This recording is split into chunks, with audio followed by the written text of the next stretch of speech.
আলাইকুম। আমরা লাইভে আসলাম, আমরা অনেক কাছে যেতে পারতাম, সকালে আস্তে আস্তে আমাদের লেট হচ্ছে, আর হেঁটে হেঁটে আসছি তো, তাই আমরা কাছে যেতে পারিনি। তো যাই হোক, আমার বাচ্চাও আসছে, তো আমাদের খুব কষ্ট হচ্ছে, আমরা কাছে যেতে পারছি না। তো অবশ্যই এই যে আমরা আমাদের এখানে অনেক মানুষ ভিড়ে ঢল।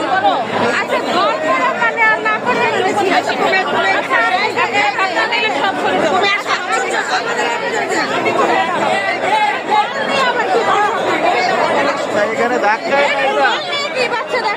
আপনাদের ভিতরে সবকিছু, আমাদের কিছু না।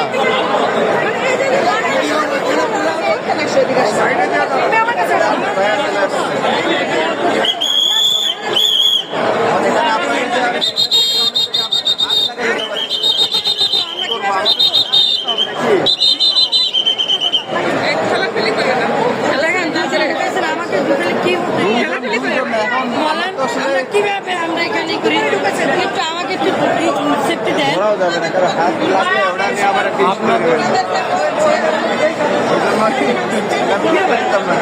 আমাদের এখানে দেন, দাঁড়াতে একটু কষ্ট করেন।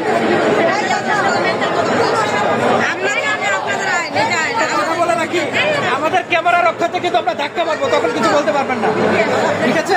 শোনেন, আমাদের ধাক্কা মেরে আপনাদের টাকা এটা তো জায়গা না, আপনাদের সামনে কারা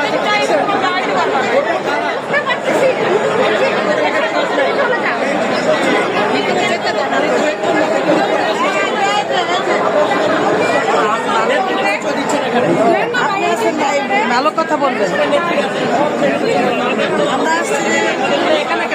আপনারা কথা বলেন, লাইভে কথা বলেন, সমস্যা নেই। আমরা আসছি আমাদের ম্যাডাম খালেদা জিয়ার জন্য, আমাদের জনগণের মা, তার কাছে আসছি, তার জানাজা শরীক হওয়ার জন্য আমরা সবাই আসছি জিয়া উদ্যানে। আমরা যেতে পারছি না, আটকে গেছি এখানে মেট্রো রেলের কাছে এসে। সেটাই সবাই দোয়া করবেন আমাদের তারেক জিয়া যাতে তার মার সুখ বলতে পারে, ধৈর্য করতে পারে, ধৈর্য ধারণ করতে পারে। আল্লাহ যাতে তারে মানে ধৈর্য ধারণের শক্তি দেন। এটাই আলহামদুলিল্লাহ, আমরা সবাই শুক্রিয়া যে তার মানে সে বাংলাদেশে এসে সে করতে পারতেছে, সেটাই কবর দিতে পারতেছে, তার মাটি দিতে পারতেছে, তার কবরে মাটি দিতে পারতেছে, বাবার কবর জেরাত করতে পারতেছে, ভাইয়ের ভাইয়ের কবর জেরাত করতে পারতেছে। সেটাই তার মনে আল্লাহর রহমতে অনেক কিছু। বাংলাদেশের মানুষের যেরকম মাটিতে আইসা সে শান্তি পাইছে, আজকে মারে মাটি দিয়েও তার রূহ